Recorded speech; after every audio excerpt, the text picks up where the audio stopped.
Good evening and welcome to Netzach Yisrael's daily Kitzur Shulchan Aruch Shir. Tonight we're going to complete the halachas of Megillah, Sif Kuf Mem Aleph. We're going to carry on from Sif Yud Ches. Tzibor she'ein lahem shliach, tzibor she'yochel likros es Megillah im at'amim koroi. A congregation that does not have a Baal Korei that can read the Megillah properly with the right notes. Yochel likros gam b'lo tamim. They can also read the Megillah without the notes. Rak she'ikros hatevis koroi. But they need to ensure that they're reading the words properly, that they're not changing the meaning of the words. For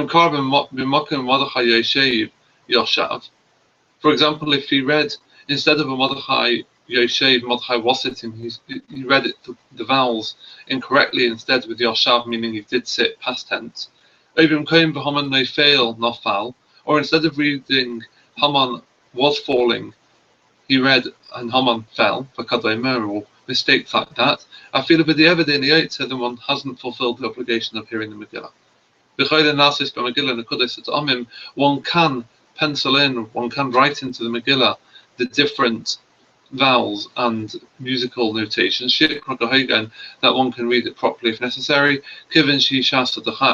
because this is an emergency situation. Which would be better than reading quietly from the Chumash. Because since one is reading from the Chumash, even if they're doing so quietly, one cannot intend to hear properly from the Chazan, from the Baal Korei. That would work out that one is reading it from the Chumash, and one doesn't fulfill one's obligation in doing so. And if one did so, one would need to listen to it again from a kosher Megillah. See if you test.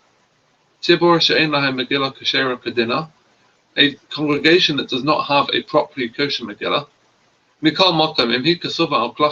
nonetheless, if this Megillah, which isn't kosher, is written properly, halachically on parchment, but it's missing a couple of words in the middle.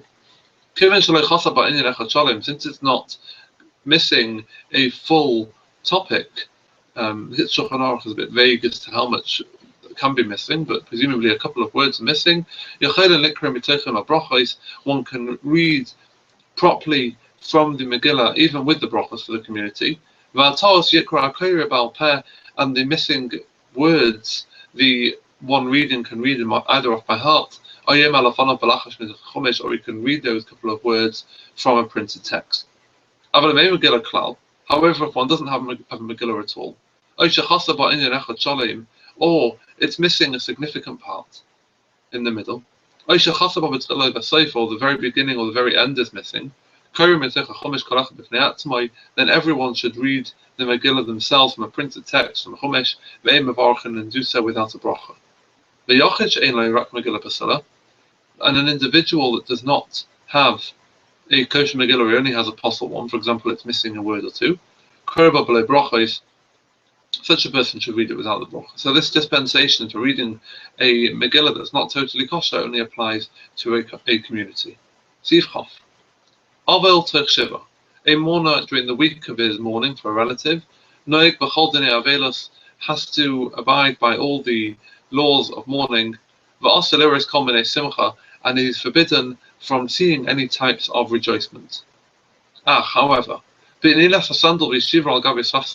is allowed to sit on a proper chair and wear proper shoes, because those are things that can be seen by others. There's a machlokes as to whether the laws of mourning apply on the day that Purim is celebrated, but the minhag is that only aspects of mourning that can be kept private are observed. That's what it says in the Shulchan Aruch. At night. It's ideal if he can bring a minion over to his house to read the Megillah.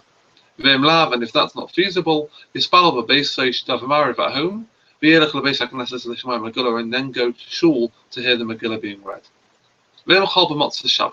If Purim falls that year on Motzah Shabbos, he should go while it's still Shabbos. He should go to shul after Shalosh Shabbos. or by Yom, and they hear the Megillah then, or by Yom, and the next day on Sunday, Hoylech LaBeis HaKnesses LaTfilah VeLaMegillah, we should go to shul for davening and to hear the Megillah. Sif Chof Aleph. Misha Meisle Meis B'Tanis Esther, or Balayla Hu Einen Kodim HaKavura, someone who a relative of theirs died on Tanis Esther, and at night they are an Oinen before burial, and Oinen is the time before a person has buried their relative where they're not obligated to do any active mitzvah, so they wouldn't daven and they wouldn't say any brachos. It's quite timely considering that this is 30 years since Rav Moshe Feinstein passed away on Tanis Esther. He was buried on Purim. Yesh Kriyas Megillah Me'acha. This person should listen to Megillah being read from someone else. He shouldn't eat meat or drink wine that night, because at night they're not obligated with Mishta anyway. They should bury the mace after the community has left shul that morning after Shacharis.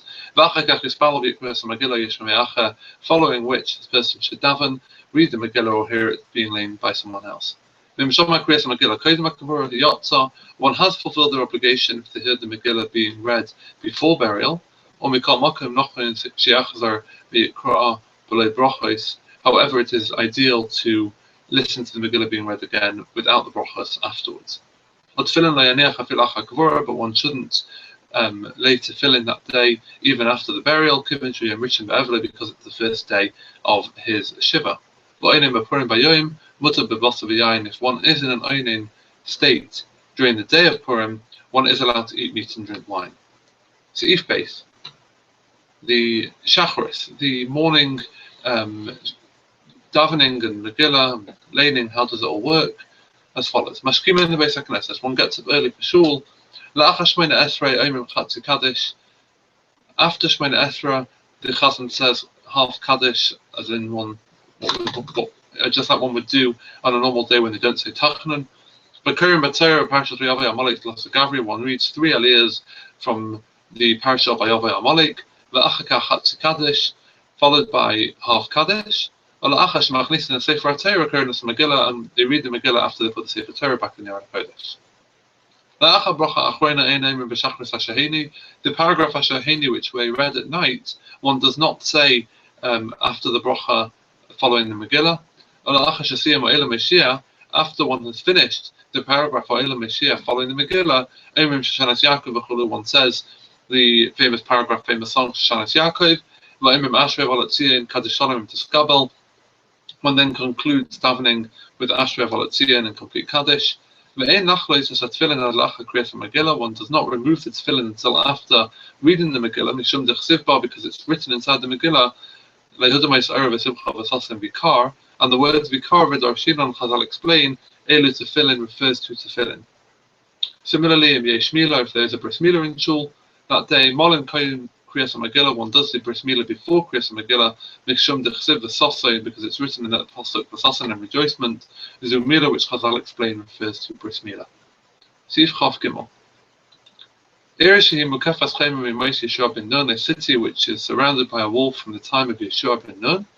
Kairim Baba Chamisha, also they read the Megillah on the 15th of Adar as opposed to the 14th, what we know as Shushan Purim. And this is not common in our cities. Of course, the Shulchan Aruch is referring to the Jewish communities in Europe in the late 19th century when he wrote this. Thank you very much.